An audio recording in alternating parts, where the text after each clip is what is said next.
Welcome to our podcast, designed for psychologists, therapists, and counselors who want to take their business online and live a soul-nourished and profitable life without compromise. If you want to know the secrets used by practitioners just like you to navigate the global e-learning market successfully, then you're in the right place. I'm Dr. Tilean, chartered psychologist, business mentor, and your host, and welcome to the Abundant Practitioner Podcast. What I'm going to be covering here today is the whole concept around charging, right? And earning, revenue generating in your business. I want to cover this topic because far too many helpers, healers, right? People on a mission. They're like, I've got a God-given mission, purpose to move forward and help these people. Sometimes get hesitant around like, should I revenue generate from this? How much should I revenue generate from this? Should I be charging for this? Maybe I should get, I don't know, like some grants to kind of fund this. Or should I find a business to fund this? Like the actual piece around like people investing in services, there's this whole concept that goes on in their mind of like, what should I charge a person? Can they afford it? Is this right?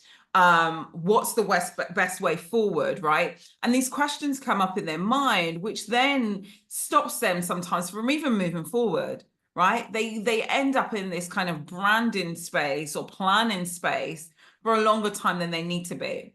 Or they get into a space where they start moving forward their business and they revenue generating, but they reach an income ceiling and they can't seem to work out why they can't get past it. They can't seem to work out why, like, no matter how much they do or what they try, they're kind of stuck at this space of like, that's how many people I can help because my income's not moving past that. The amount of people I'm moving past, it doesn't seem to go past that, right? So they reach a plateau and they kind of stay there. Or the third option is that they find themselves that they're in this place, they're revenue generating, and they get a great month. And then the next month, it's not great, right? And maybe the next month is not great. And then they get a next great month, and then it's not great, not great. And so their revenue is like, like it's just all over the place, right? And they can't seem to work out like, how do I create consistency and stability in this business? And I just seem to be jumping around all over the place in terms of what the revenue is like. And so I want to speak about this because I want to address the concerns that people have around being hesitant around what to price or raising their prices because they're worried about what other people might think. Am I going to be perceived as money grabbing? Am I going to be perceived as that's too much for me? Is it going to price people out? Am I going to reduce the amount of people that can access my services? All these kind of questions come up in people's heads when they think about pricing. So I want to cover that, but I also want to cover the point around like what is really going on behind the scenes when you are at a revenue level that you are not getting past that, or you are recognizing that from 1 month your revenue is here and the next month it's down here. And then it's down here, and then it's down here, and then it's up there, and then it's down here, and it's just kind of going in this pattern. Yeah. And so this is the challenge I really see time and time again that many purpose-led, mission-fueled practitioners, coaches, and consultants are faced with, right? They are faced in this place where they're like, I know I'm here to serve, I'm here to uplift, I'm here to transform lives, right? And this is exactly what God has placed me here to do. But it's kind of not like moving forward at the level it's meant to be moving forward, or even moving forward at all, right? And maybe even think I'm moving forward, but I'm in planning stage, and I've been in planning stage for months or even sometimes years, right? Planning this business, right? And it's not pressing forward, and revenue generating equals meaning making impact in people's lives on a transformational level, right? It's not moving forward to that level. And so it's really about addressing what's going on underneath there. I wanted to bring this discussion. It's something that we dove into as well at our recent retreat. I held a retreat literally last month. Like these months are feeling so like I feel like I'm doing so much so quickly, right? But last month I hosted our annual retreat. It takes place every October, and we covered part of this as one of the topics. And one of the questions I posed to them is like, when you think about selling, right? When you think about sales, when you think about revenue generating, when you think about going to make money in your business, doing what you're doing, what your calling is, what comes up for you? What words are coming up for you? What feelings are coming up for you? Where do you feel that in your body? What's really going on? Right? And some of those things that were happening here, yeah. And you might be able to identify and call that out in yourself when I say that, right? But people were saying things like, I feel it in my chest. Like my chest goes like, ugh. Like I just feel it like, oh, like an ick, right? I feel a sense of nervousness. Yeah. I feel a sense of like, what if I'm rejected? What if they say no? Right? Some people were saying, like, I feel like healing's not supposed to be charged, right? I feel like, oh my gosh, people are suffering. How do I like, how do I make a business model to help those that are suffering and yet still earn money? I feel like I don't want to be the person that is the one like I'm being sold to or I'm pressuring people because I've had these experiences, right? Is sales going to reduce access to those that really, really need help, right? But maybe they can't afford to invest in that help. Yeah. How do I serve them as well by also having a profit generating, revenue generating business, right? You know, there was like all of these different things. And I'd love you to tune into yourself and think, what are the words and feelings and thoughts that might have been coming up for you or have been coming up for you? The mindsets around what does sales actually bring up within you? Right? Because yes, on one hand, there's like, yeah, I want to get this mission out there. I want to like do full time in my business. I want to do this. Like, this is exactly what I'm meant to be doing. But on the other hand, we now have a conflict in belief. So in one hand, it's like, yeah, I want to do this. And on the other hand, it's like, how do I charge when people are struggling?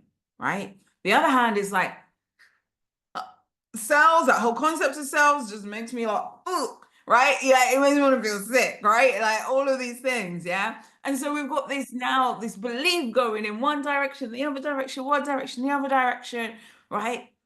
How do you, therefore, like if we think energetically around it, the ability to rise up and generate revenue at the revenue and help people, right? Revenue generation equals the lives that you want to help. Yeah. So how do you now translate that into that when all of these underlying beliefs are happening? And so it's about transforming that, right? Transforming that perspective of what it means to be in sales. So a perspective is just a belief, and beliefs can be altered. A perspective is that there could be some element of truth, but it doesn't need to be your element of truth. And so, whilst there may be people out there in sales that do pressurized sales techniques, push shove, like manipulate people into buying things that they don't even want, right?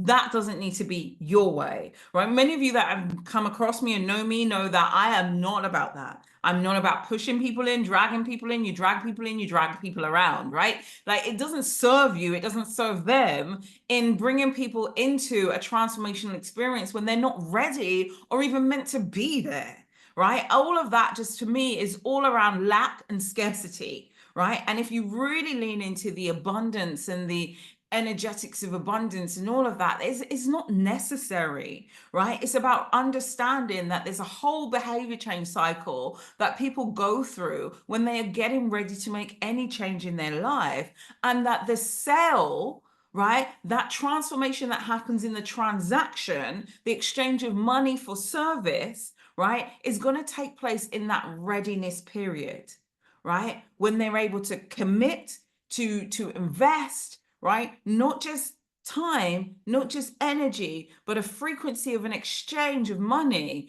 for them to be like, I'm in it, right? And at a level where they're like, I'm in it.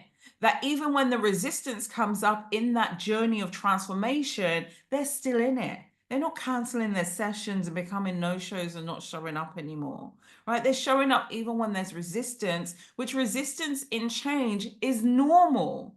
It's normal for you to want to go to that next level and be like, oh, am I ready?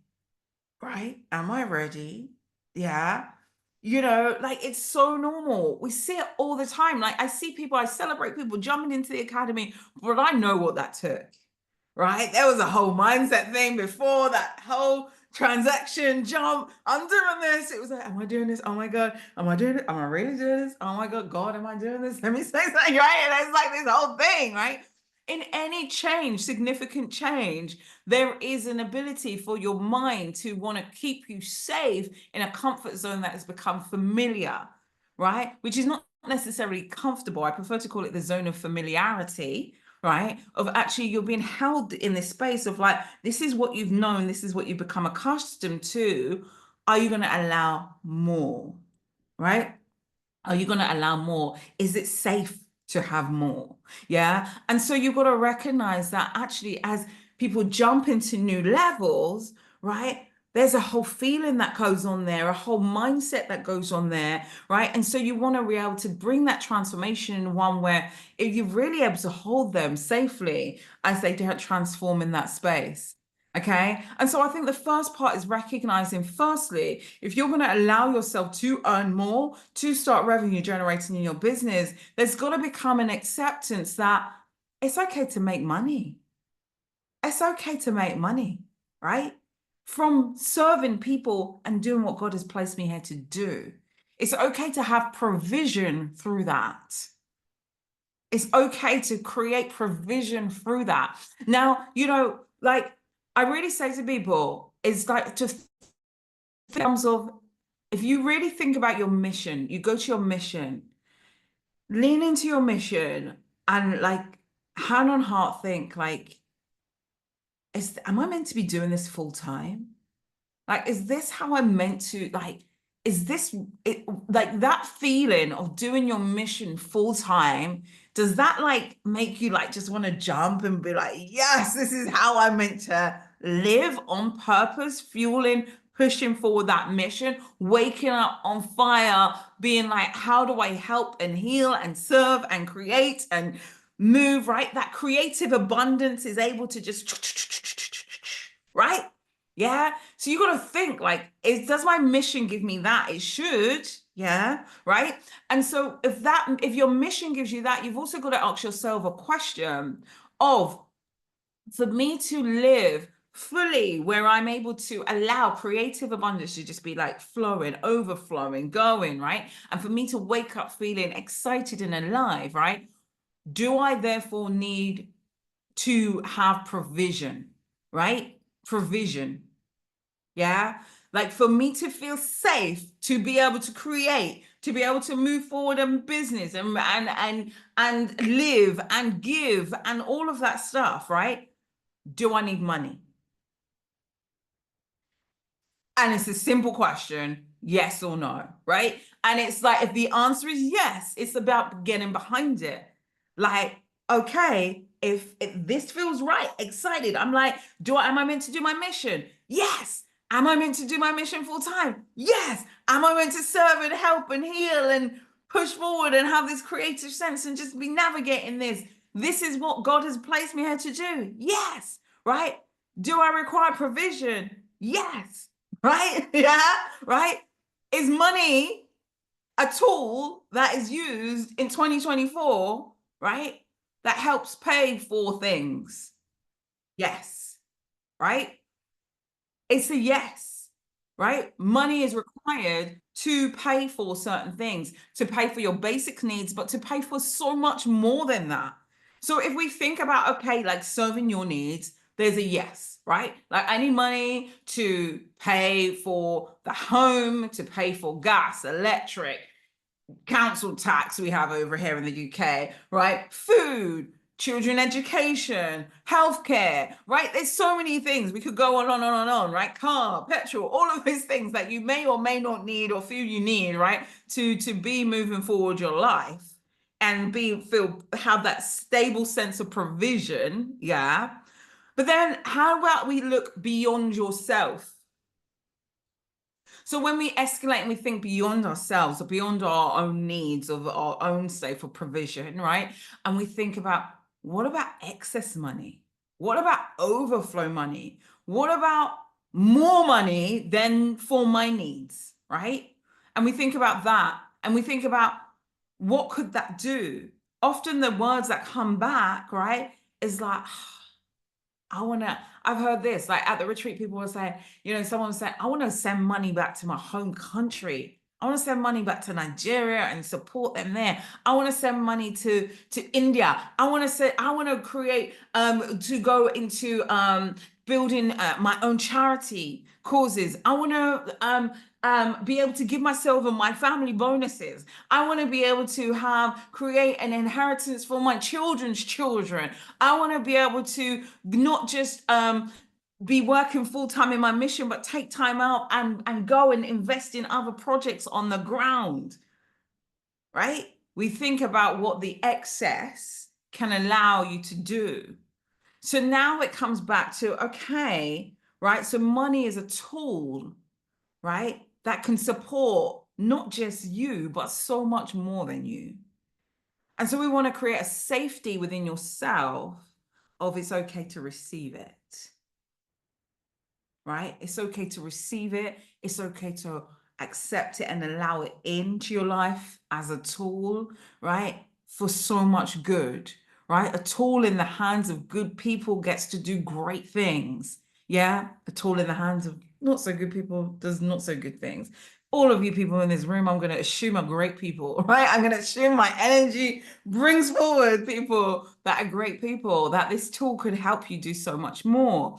And so the first thing that often needs to get addressed is like that of like an acceptance of, I'm okay to receive in, right? I'm okay to receive in, and I'm going to decide, actually, this is how much I want to receive in, right? Someone was just sharing earlier around, like, I made a decision that the academy is for me and I didn't have provision. I wasn't sure how the money would flow, but I made the decision, the academy is for me. And the very next day, the provision was there. First comes a decision, the same when it comes to revenue generating, the same when it comes to up leveling your revenue from where it might be. Maybe it's at 5-figure years and you're like, I want 5-figure months, right? It's first comes the decision, and then comes the ability to see it come forward into your life. Yeah. And so it's really around recognizing that, actually, I am open to receiving money in this business, and I'm open to receiving a lot of money within this business to do a lot of great things, right? To move forward this mission, to be full-time in this mission, to have excess profits in this vision, to be able to do other things, right? And so just being able to lean into that.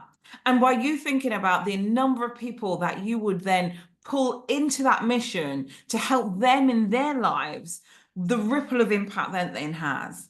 This is not just about like the money exchange. It's about the exchange of so much more, right? If you think about what it gives for you, you also think about what it gives for them, what they get to pour into as well. And so by you giving people the ability to invest in their own transformation, gives them the ability to move forward and do what they need to do. So a couple of things I want to talk about here on this is, one is allowing people, right? Allowing people to have the chance to invest in themselves, those that are able to invest in themselves. You want to think about your business in terms of like, okay, who is my avatar and who am I here to help within this business as a revenue generating and profit generating business? That's one sector, right? And then if there is the desire and wish to be able to have scholarship places, give back pro bono, whatever that might be, that is another section, right? And you're not confusing the two. You're not trying to do one with the other, like together. You're actually recognizing that actually this is the revenue generation piece. You might even put together some kind of ideas. It might be in terms of like, okay, for every 10 clients that comes in, I might open up a scholarship place, right? And take in X number of clients under scholarship. Yeah. So there's ways that you can do it where you still also protect the mission, right? And the lifeline of the mission by it having the tools it needs to move it forward, which is revenue, by creating the sales that it needs. Okay, so really, really important. I think the other thing is recognizing as well is where you are energetically in the numbers that you want to call in. I see so many times people like in this whole coaching consulting business of like, oh, I guess I should be charging 10,000 or 20,000 or 5,000 or whatever, but I don't want to charge that much, right? And there's no shoulds. It's around really looking at your mission, looking also at your avatar, and really thinking about, okay, what is it, the investment level that I'm going to command for this that feels right and good where I am? And that prices can change at any given time in the business, right? If you look at businesses as a whole, like if you look at various different businesses, prices do change over time, right? So you're never fixed in your price point, but where you start needs to be at one that is aligned. And anything times zero is zero. Yeah. Okay. So we want to be picking price points that really energetically feel good to you, of like, yeah, this is what it means to price for my services. You can also look at thinking about what your energetic income level has been. Like, how much money have you received? What's the most amount of money you've received in a day, in a week, in a month, right? And you could think about like playing with those numbers to be like, oh, okay, it feels comfortable to bring my business to this revenue generation first, right? And then build up from there. So really thinking about that, but also then being able to look at, okay, if I am going to shift and move from where I have been and I'm going to choose to double it, what beliefs would I need to have? What would that mean for the number of impact that I would have in terms of the lives that I'm going to change?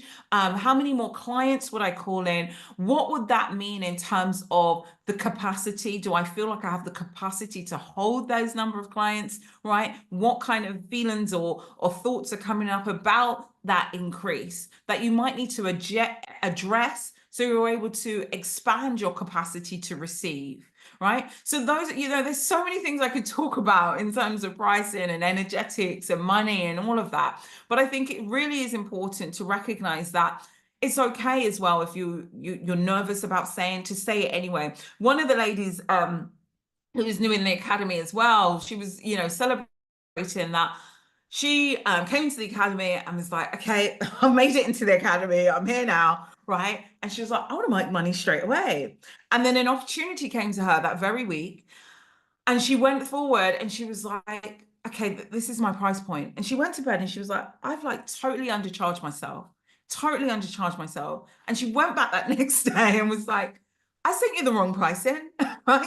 And she like changed the pricing. She was like, what would Dr. Tilean say? I've changed the pricing. She went forward and she was like, because my pricing is part of my branding. I'm going to leave you with that part of the concept as well, right? Is that your pricing is part of your branding. Your branding is not just logos, fonts, colors, right? Your branding is you, how you're presenting yourself, your words, your pricing, all of that is connected. All of you is part of your branding. Yeah. And so she really sat down and she was like, if I'm my branding, I don't want to be the cheapest.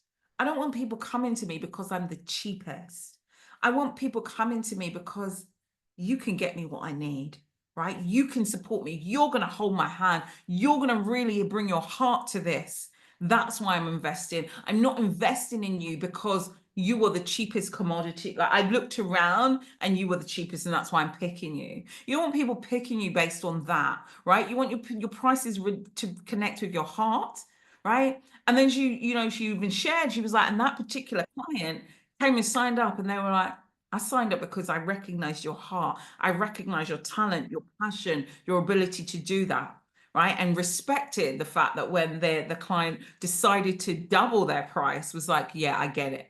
Yeah. So recognize like where are you with your pricing, and making sure that you are aligned and in the right space that you need to be for where you are at in your life right now with your pricing. Okay.